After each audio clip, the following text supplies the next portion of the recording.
सहनाववतु सहनौ भुनक्तु सह वीर्यं करवावहै तेजस्विनावधीतमस्तु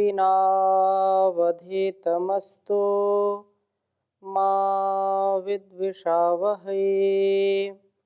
ओम शांति शांति शांति। वैदिक जीवन पद्धति की इस कक्षा में आप सभी का हार्दिक स्वागत है, अभिनंदन है। वेद के पथ पर हम जब आरूढ़ होते हैं, वेद के द्वारा दिए गए उपदेश से, संदेश से अपने आप को हम अभिषिक्त करते हैं। अपना जब हम परिष्कार करते हैं तो निसंदेह हमारा जीवन श्रेष्ठ बन जाता है। हम संसार में श्रेष्ठ बन करके, उच्च चरित्र वाले बन करके, धवल कीर्ति वाले बन करके ही अपने इस जीवन का सदुपयोग कर सकते हैं। वेद के विपरीत यदि हम आचरण करते हैं, वेदानुकूल आचरण न करके वेद के प्रतिकूल आचरण करते हैं, तो उससे हमारा स्वयं का जीवन भी दुखमय होता है तथा इस संसार के व्यवहारों में भी हम उस गति को नहीं प्राप्त करते, प्रगति को प्राप्त नहीं करते, जिससे हम दूसरों को भी संतुष्ट कर सके, दूसरों की भी प्रसन्नता को हम स्थिरता पूर्वक उनको दे सकें। यदि आत्मानुकूल आचरण करते हैं, वेदानुकूल आचरण करते हैं, तो हमारी इंद्रियां भी हमारे वश में होती हैं और हम इंद्रिय अश्वों को नियंत्रित करने में सफल हो जाते हैं। और यदि हम इन वेद आदि शास्त्रों से विपरीत अपने नए नए एक्सपेरिमेंट करते हैं, नए नए ढंग से चलना चाहते हैं, मनमानी करना चाहते हैं, मन की गति को रोकना नहीं चाहेंगे, तो मन तो पता नहीं कहाँ से कहाँ ले जा करके हमको धराशायी कर देता है, गिरा देता है, पतित कर देता है। यदि हमको अपने जीवन और इस जगत को उत्थान की ओर ले जाना है, यदि विनाश से बचाना है, विकास यदि इसका करना है, तो वेदानुकूल आचरण, वेदानुकूल मन, वाणी और हमारा जो कर्म है, जो स्वभाव है, स्वधर्म है, उसका पालन करना अत्यंत आवश्यक है। और ऐसा अभ्यास करने वाला व्यक्ति वास्तव में उस सर्वशक्तिमान परमात्मा का सच्चा उपासक होता है, भक्त होता है, और ईश की उस पर बड़ी विशेष कृपा होती है, उस जगदीश की उसके ऊपर बड़ी कृपा होती है। हम ऋग्वेद के चतुर्थ मंडल के 15वें सूक्त का स्वाध्याय कर रहे हैं और बहुत ही सुंदर चर्चा पिछले मंत्रों में हमने सुना था कि कितना दिव्य जीवन हमारा होना चाहिए और हम कुमार बने, कुमारी बने, अर्थात बुरे जो विचार हैं, जो हमारी मानसिकता है, जो हमारी संकीर्ण विचारधारा है, उससे हम बचें, अपने को श्रेष्ठ जीवन जी करके दूसरों को भी श्रेष्ठ बनाने का प्रयत्न करें। 10वें मंत्र में भी बहुत सुंदर बात कही है कि हम जीवन को दिव्यता से भरेंगे तो जीवन हमारा दीर्घायुष्य को प्राप्त होगा। मैं 10वां मंत्र लिखता हूं। इस सूक्त का जो 10वां मंत्र है उसमें बड़ी सुंदर चर्चा है, फिर आगे निवेदन करूंगा।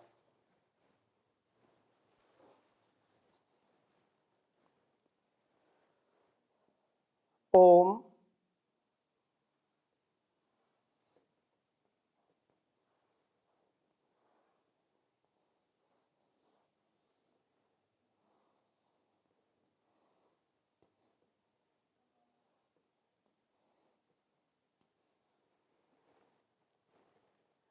तम युवम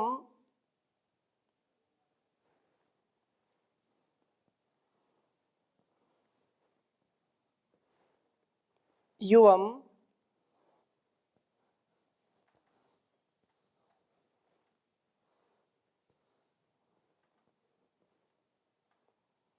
तम युवम देवावश्विना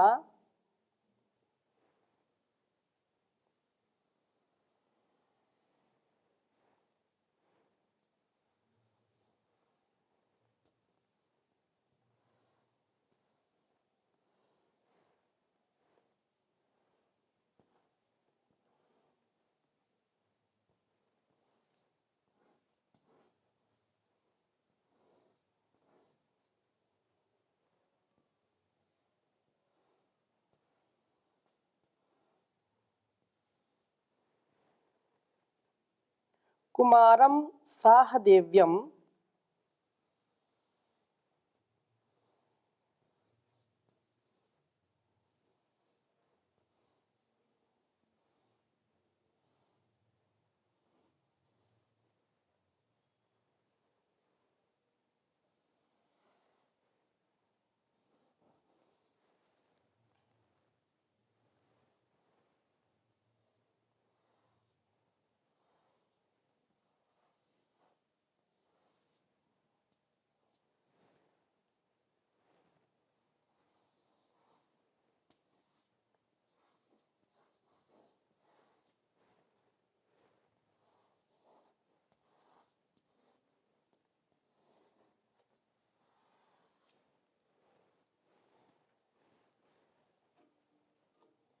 दीर्घायुषम कृणोतन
ऋग्वेद के चौथे मंडल के 15वें सूक्त का यह 10वां मंत्र है।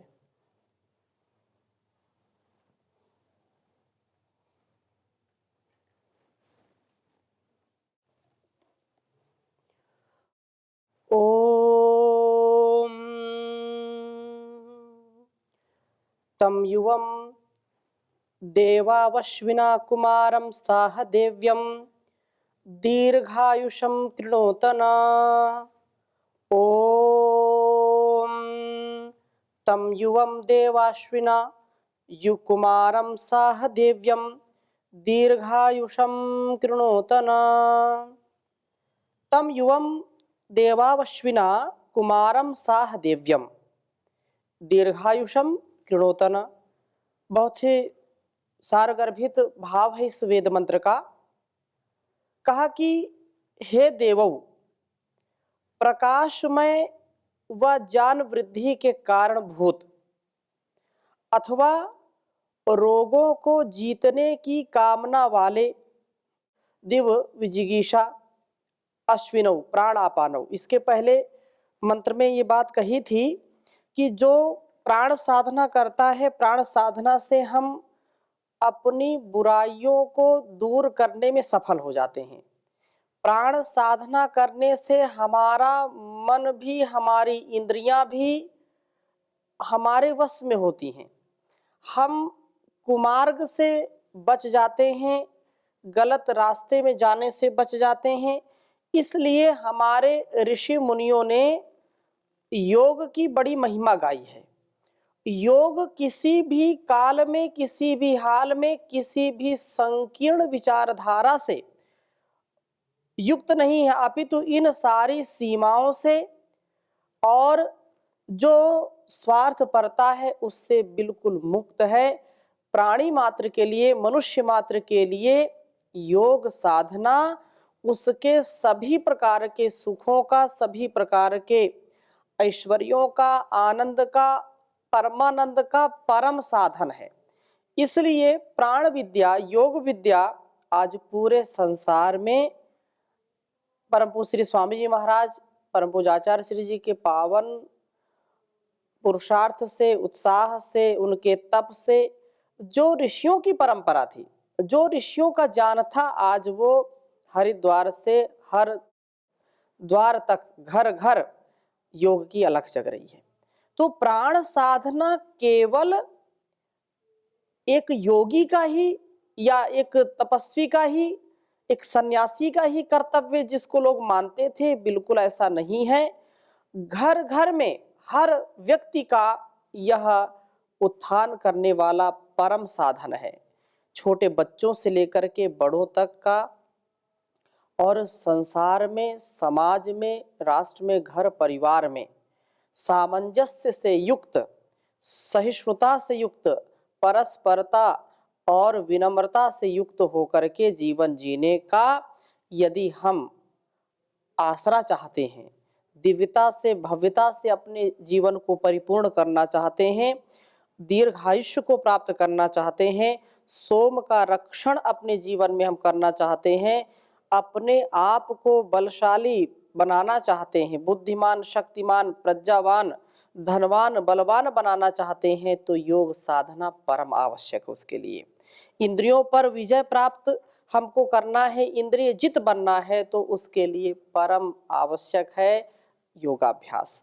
तो यहाँ पर अश्विनौ प्राण अपानौ, अर्थात हे प्राण अपानो, युवम आप दोनों, तम उस कुमारम अर्थात बुराइयों को समाप्त करने वाले, साह दिव्यम दिव्य गुणों से युक्त उपासक को दीर्घायुषम कृणोतना, दीर्घ जीवन वाला करो। अर्थात जो व्यक्ति प्राण साधना से सोम का रक्षण करता है, जो अपने रस, रक्त, मांस, मेद, मज्जा, अस्थि, शुक्र, वीर, ये जो सप्त धातुएं हैं, इनको जो पुष्ट करता है वह निरोगी होता है, वह निरोगता का आधान करता है, मानसिक रोगों से भी बचता है, शारीरिक रोगों से भी बचता है, और अपने तेजस्विता से, अपने बुद्धि से, अपनी प्रज्ञा से, अपने स्वभाव से, अपने कृतित्व, व्यक्तित्व, नेतृत्व से इस संसार को उपकृत करता है, उपकार करता है, और अपने जीवन का भी और इस जगत का उद्धार करता है। इसलिए दीर्घ जीवन भी यदि हमको प्राप्त करना है, अब बीमार होकर के, लाचार होकर के यदि कोई दीर्घ जीवन जिए, तो फिर उस जीवन में आनंद कहाँ है, सुख कहाँ है। कोई भी व्यक्ति दुखी होकर के जीना नहीं चाहता, सब चाहते हैं कि जब तक हम स्वस्थ रहें, अपने आप में मस्त रहें, तभी तक हमारा जीवन हो।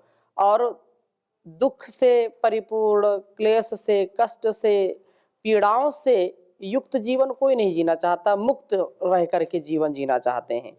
तो उनके लिए ये परम आवश्यक है कि प्राण साधना करें और कुमार कुमारी बन जाए। कोई भी युवक युवती, कोई भी स्त्री पुरुष, कोई भी बालक बालिका यदि अपनी इंद्रियों पर नियंत्रण रख करके ब्रह्मचर्य का पालन करते हुए स्वाध्याय, सत्संग, सेवा, सत्कार से, परोपकार से, सदाचार से अपने जीवन को जीता है, तो किसी भी प्रकार को उसको कभी कोई भय नहीं होता है, कभी किसी से भय नहीं करता, कभी किसी से डरता नहीं है और किसी को डराता भी नहीं है। उसका जीवन इतना श्रेष्ठ हो जाता है, स्वयं आनंद में रहता है, दूसरों को भी आनंद देता है, स्वयं दीर्घायुष्य को प्राप्त करता है, तथा ऐसे ही सन्मार्ग दिखाता हुआ दूसरों को भी सतपथ पर, सुपथ पर, कल्याण के पथ पर, धर्म के पथ पर, कर्तव्य के पथ पर आरूढ़ करता जाता है। तो एक व्यक्ति जो कुमार और कुमारी है, अपने सच्चे स्वभाव को यदि जान ले तो कभी भी वह अपना और दूसरों का अहित करने वाला नहीं होगा, कभी स्वयं न भटकेगा और न दूसरों को भटकाएगा। तो बचपन में हम प्रार्थना करते थे, सुनते थे और राष्ट्रीय गीत भी गाते थे कि इंसाफ की डगर पे बच्चों दिखाओ चल के, यह देश है तुम्हारा, नेता तुम ही हो कल के। दुनिया के रंज सहना पर मुंह से कुछ न कहना, सच्चाइयों के बल पर आगे को बढ़ते रहना। रख दोगे एक दिन तुम संसार को बदल के, इंसाफ की डगर पे बच्चों दिखाओ चल के। तो जो सन्मार्ग है, जो सतपथ है, सुपथ है, उसमें चलना तो कठिन है, लेकिन इस कठिन यात्रा का आनंद जिसने ले लिया है, संघर्षी जीवन है, तो वो कभी भी भटकता नहीं है, कभी वो विषयों में अटकता नहीं है। इसलिए दीर्घायुषम किरणोतना, दीर्घ जीवन वाला करो और प्राण साधना से सोम का रक्षण करें, तथा इस सोम रक्षण से दीर्घ जीवन प्राप्त होता है। हमारी इंद्रियां भी स्वस्थ होती हैं। अब अल्पायु में ही आंखों से देखना कम होने लगता है। अब धीरे धीरे आयु बढ़ेगी, जितना जितना आयु बढ़ती जाती उतना मोटा चश्मा भी लगता चला जाता है। और अंत समय एक ऐसा आता है कि कुछ दिखाई भी नहीं पड़ता। कानों से सुनने का सामर्थ्य क्षीण होने लगता है, आंखों से देखने का सामर्थ्य क्षीण होने लगता है, तो शरीर से कर्म करने का सामर्थ्य क्षीण होने लगता है। तो ऐसे इंद्रियों की जो शक्ति है उसकी क्षीणता होने पर कोई दीर्घायुष को प्राप्त करना नहीं चाहेगा। इसलिए हमको उस वृद्धा अवस्था तक, अंतिम श्वास तक हम पूर्ण निरोगी रहें, उसके लिए परम आवश्यक है कि बुराइयों से बचें, अच्छाइयों से युक्त जीवन हम करें, बुराइयों से बचें। छल कपट राग द्वेष ईर्षा, ये जो काम क्रोध लोभ मोह चोरी, ये जो हिंसा है, ये जो हमारी इंद्रियों की शिथिलता है, इंद्रियों की जो गुलामी है, इंद्रियों की जो दासता है, उस दासत्व से हम बचें और तेजस्विता से युक्त होकर के जीवन को जीने वाले बने। हम आपस में ही इतना उलझ जाते हैं, चाहे पति पत्नी के संबंध हो, भाई भाई के संबंध हो, माता पिता के संबंध हो, गुरु शिष्य के संबंध हो, आपस में घर रूपी जो संस्थान, दाम्पत्य रूपी जो जीवन है, अथवा सामाजिक जीवन है, संस्थागत जीवन है, संगठनगत जीवन है, अधिकांश हम इसको देखते हैं, प्रायः इस चीज को देखा जाता है कि छोटे छोटे स्वार्थों में या छोटी छोटी बातों में इतना हम तनाव ले लेते हैं, इतना अपने आप को उद्विग्न कर लेते हैं, इतने चिड़चिड़े हो जाते हैं। ये सब हमारे लिए अत्यंत घातक हैं। छोटी छोटी बातों में क्रोध आ जाना, छोटी छोटी बातों में परेशान हो जाना, छोटी छोटी बातों में आंसू बहाना। इसका तात्पर्य है कि आंसू बहा रहे हैं तो वो कमजोर हृदय है। हाँ, जब कभी करुणा के आंसू आ जाए, कभी प्रसन्नता के आंसू आ जाए, कभी भाव विभोर हो जाए, वो बात अलग है। परंतु कुछ लोग दिन भर एक बार जब तक रोएंगे नहीं तब तक काम नहीं चलेगा। जब तक एक दो बार किसी से कुछ नोक झोंक ना हो जाए, झगड़ा लड़ाई ना हो जाए, तब तक दिन ही नहीं शुरू होता। तो ये जो बातें हैं, छोटी छोटी बातें, हमारे आयुष्य को घटाती हैं, हमारा जीवन तुच्छ हो जाता है, रोग से ग्रस्त हो जाते हैं, हमारा जो शरीर है अनेक प्रकार के रोगों का घर बन जाता है। इसलिए इन बुराइयों से बचें और कुमार कुमारी बने। इस दृष्टि से इस वेद मंत्र में जो बहुत ही सुंदर प्रार्थना की है कि दीर्घायुषम, दीर्घायुष्य को प्राप्त करें। कैसे? अच्छाई और सच्चाई के साथ जीवन जीने से।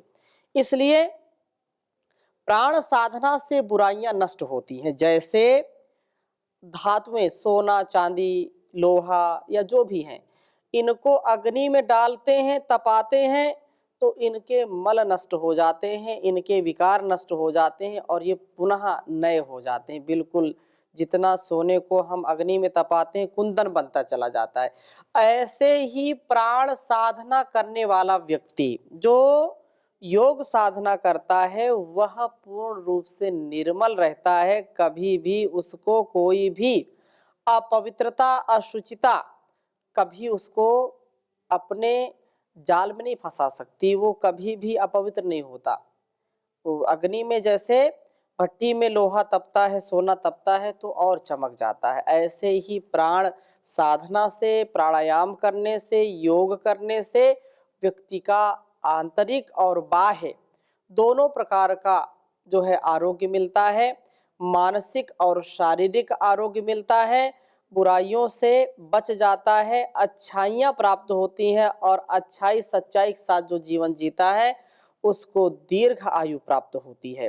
तो इस दृष्टि से हम सदा सर्वदा सर्वत्र अच्छाई और सच्चाई के साथ जिएं ताकि वृद्धावस्था में हम दुखी ना हो। भर्तृहरि बहुत सुंदर कहते हैं कि आयुष्य बहुत सुंदर होना चाहिए, लेकिन यदि इंद्रिय जित नहीं हुए तो ये इंद्रियां धीरे धीरे हमारी नष्ट होने लगती हैं और हम अल्प आयु में ही, नौजवानी में ही बुढ़ापे का आनंद लेने लगते हैं। तो ये अच्छी बात नहीं है। इसलिए कहा कि जो शरीर है कैसे, गात्रम संकुचितम गतिर्विगलिता भ्रष्टा च दंतावलिर दृष्टिर्नाश्यते वर्धते बधिरता वक्त्रम च लालायते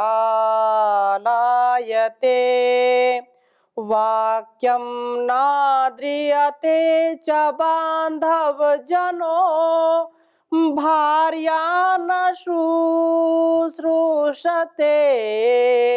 हा कष्टं पुरुषस्य जीर्णवयसः पुत्रोऽप्यमी त्रायते पुत्रोऽप्यमी त्रायते। बहुत सुंदर बात कही कि यदि इंद्रियों का हमने संयमन नहीं किया, यदि प्राण साधना नहीं की, यदि अपने आप को बुराइयों से नहीं बचाया, तो आज जो हम बीज बो रहे हैं कल वही हमको फल खाने पड़ेंगे। बोया पेड़ बबूल का तो आम कहाँ से खाए। तो आज हम जो इंद्रियों की शिथिलता, इंद्रियों का जो हम दासत्व स्वीकार कर रहे हैं, जो हम बुराई के मार्ग पर जा रहे हैं, वो बुराई हमको मिलेगी, दुख के रूप में मिलेगी। एक छोटे से सुख के लिए हजारों गुना हमको दुख मिलेगा। इसलिए गात्रम संकुचितम गतिर्विगलता भ्रष्टाच दंतावलिर, ये जो अभी नौजवानी का जोश है और जोश में लोग होश खो बैठते हैं, जिससे वह इंद्रिय शिथिलता आती है, इंद्रियां हमारी फिर कार्य नहीं कर पाती हैं। गात्रम संकुचितम, बिल्कुल जो अभी नौजवानी में बिल्कुल जो है देदीप्यमान चेहरा लगता है, फिर जल्दी ही झुर्रियां चेहरे पर आ जाती हैं, जिस चेहरे को देख करके लोग बोलते हैं कि ये तो बहुत सुंदर है, नजर नहीं हटाते हैं। तो ऐसे चेहरे को लोग देखना पसंद नहीं करते। अभी तो लोग नौजवानी में तो यह है कि जीवन का यदि विवेक पूर्वक कार्य नहीं होता तो लोग बोलते हैं तेरे चेहरे से नजर नहीं हटती, और फिर वही व्यक्ति उस चेहरे को देखना पसंद नहीं करता है। तो ये जानपूर्वक हमारा व्यवहार होना चाहिए। तो जिस दृष्टि से हम इस सृष्टि को देखते हैं वैसा हमारा स्वभाव, वैसा संस्कार बन जाता है। तो गात्रम संकुचितम गतिर्विगलता, बहुत जो चौड़ा सीना करके चलते हैं, फिर बुढ़ापे में पता नहीं चलता किधर पैर गिर रहा है, जाना इधर है पैर इधर गिरता है, उठ नहीं पाता, पैर छड़ी का सहारा होता है और छड़ी गिर गई तो व्यक्ति 2 कदम भी नहीं चल पाता। फिर क्यों अहंकार करें, फिर क्यों आसक्ति पूर्वक जीवन को जिए। गात्रम संकुचितम गतिर्विगलता भ्रष्टाच दंतावलिर, दांतों का जो सौंदर्य है, मुस्कुराते हैं तो कितना अच्छा लगता है, बिल्कुल इतना चेहरा भरा भरा सा, लेकिन वही फिर दांतों का जो क्रम है टूटने का, टूटने लगती, पूरी लड़ियां टूट जाती हैं और फिर व्यक्ति कुछ बोल नहीं पाता, जल्दी से हंस नहीं पाता और उसका चेहरा भी डाउन हो जाता है, मलिन हो जाता है। इसके बाद कहा कि गात्रम संकुचितम गतिर्विगलता भ्रष्टाचार दंता वलिर दृष्टि नश्यति वर्धते बधिरता। आंखों से देखना भी बंद होने लगता है, कानों से सुनाई भी कम पड़ने लगता है। बोलते कुछ है, सुनते कुछ है, देखते कुछ है, पहचान में कुछ आता है। ये जो वाक्यम नाद्रियते बांधव जनों, अपने लोग ही हमारी बात नहीं सुनते हैं। बंधु बांधव कोई साथ नहीं देता वृद्धावस्था में, पत्नी भी या पति भी साथ नहीं देते हैं। बिरले लोग हैं जिनको साथ देते हैं।